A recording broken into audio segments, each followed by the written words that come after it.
Hey everyone, and welcome back to the channel. I'm thrilled to have you here, just as I always am every day that you come and watch me pick a lock. Anywho, today I'm going to be taking a look at this lock that Pinnings sent me. You can see it's got a little bit of a smiley face and a skull and crossbones there. Well, it's got S&P engraved on it. And this one's called Swabbie by Pinnings. I got this from quite a while ago, but I've had so many locks sent to me, I haven't been able to get to them all. And, well, it seems like every time I get something, it pushes them all back just a little bit further. So, today I've been going through and recording a bunch of videos. I'll go ahead and tell you the date. It's still November 6th, and I think I've already filmed about 5 or 6 videos today. And you're probably not going to see all of them until pretty close to the end of the month, I think, because I only release a couple videos a week anymore. So, but here we go. There's the bitting on the key. It's a quick set style. And a lot of times I'll get my videos out of order too. But that always happens when something else comes in. So I'm going to go with this pick here. It's a clone of one that Bobby Keys made for me that I really fell in love with the profile on.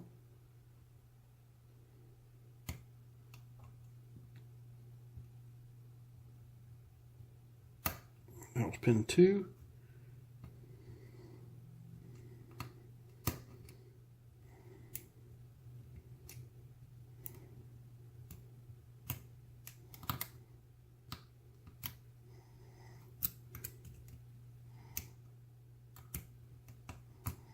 Okay, let's go the other direction, because I'm having trouble getting underneath the last pin there.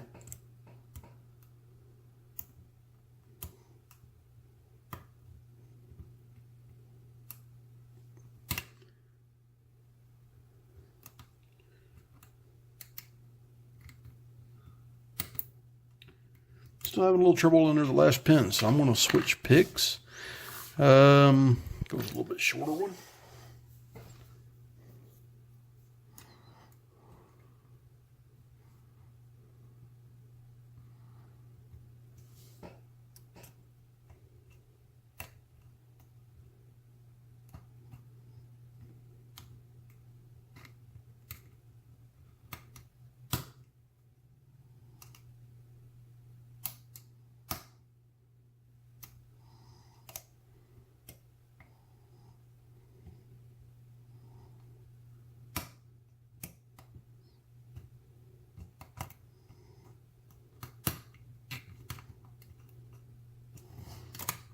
Ooh, man, it's hard to keep this in there, so let me switch.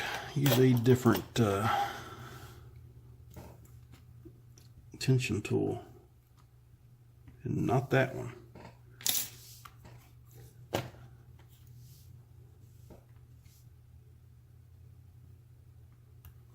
No, that's a 50 thou. It might fit better up there. About the same, really. Yeah, I guess the other one was a 50 thou too. So let me grab a wiper. Keeping that tensioner in place is kind of my problem here. Yeah.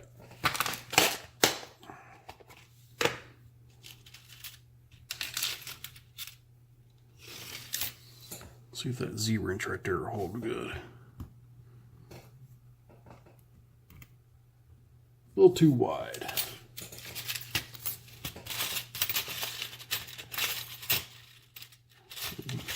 And folks, this is one reason why sometimes I like to stick a pick in a lock. There we go. Before I film it. This time I didn't.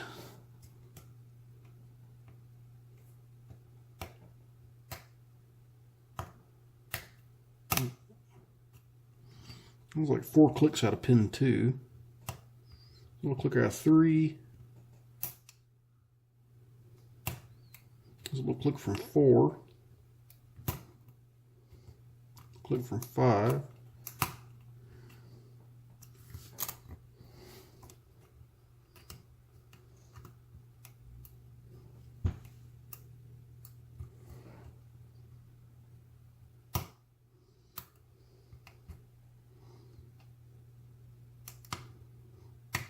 Okay, a couple clicks from 5. A couple more from 4. I've got a little false set. A couple clicks from 1.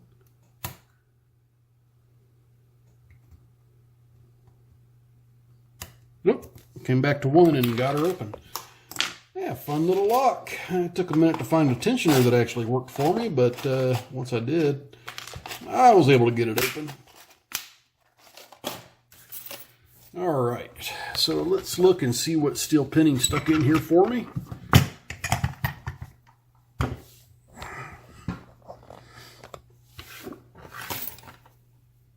And figure out which hole that pin goes back in. There we go.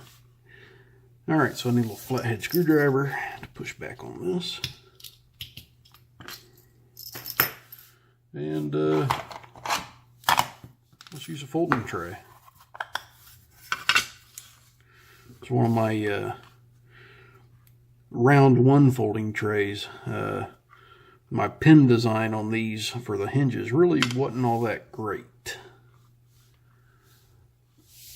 So if there's still any of these out there, then they've done well to hold up.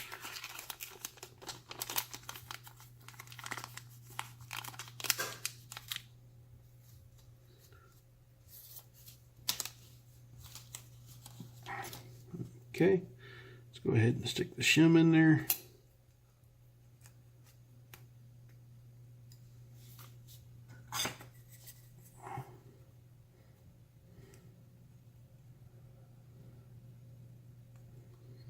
I like how he filled those construction holes. Looks like he filled them with smaller pins. Okay. And that fell out of the construction hole on one. So yeah, they are smaller pins.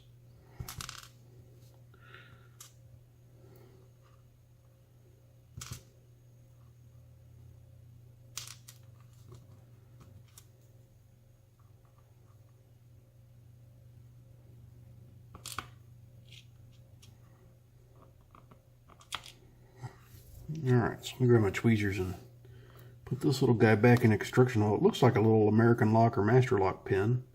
It was just put in there and filed down. It's actually a pretty nifty way of doing that. I like that better than the epoxy method, that's for sure. Looking at this, we got threads in every chamber.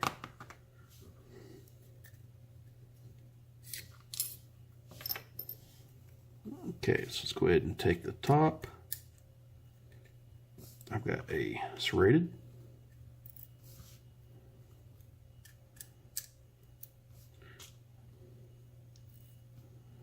We've got another serrated. We've got another serrated.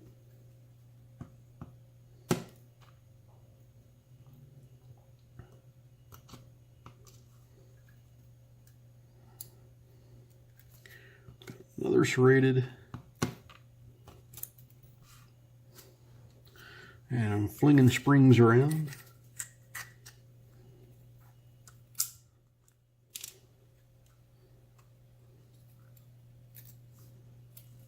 That is a powerful spring back there, because that pin, if I didn't have that turned just right, would have shot out there with some force.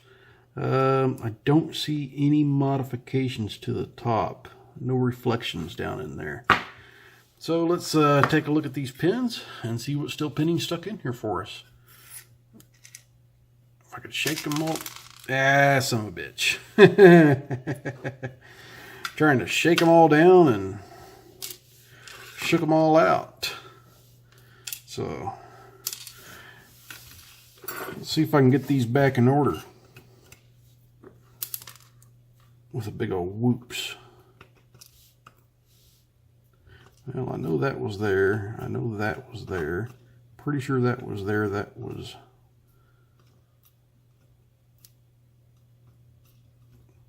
Well, I think I got all those in the right order.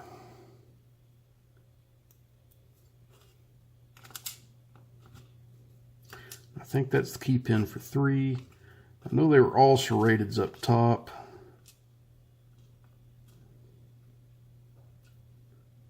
That might have been for pin 2, I'm not sure.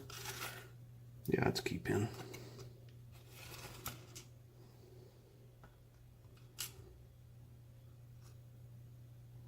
And that's a driver. That's a, okay, let's see here. Well, that's a key pin. That's a driver. So let's look at the key. So I had a short,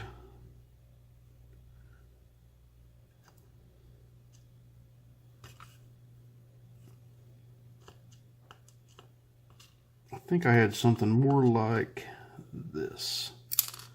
So let's stick those in there and see if I had it right. I think those were inverted. There we go.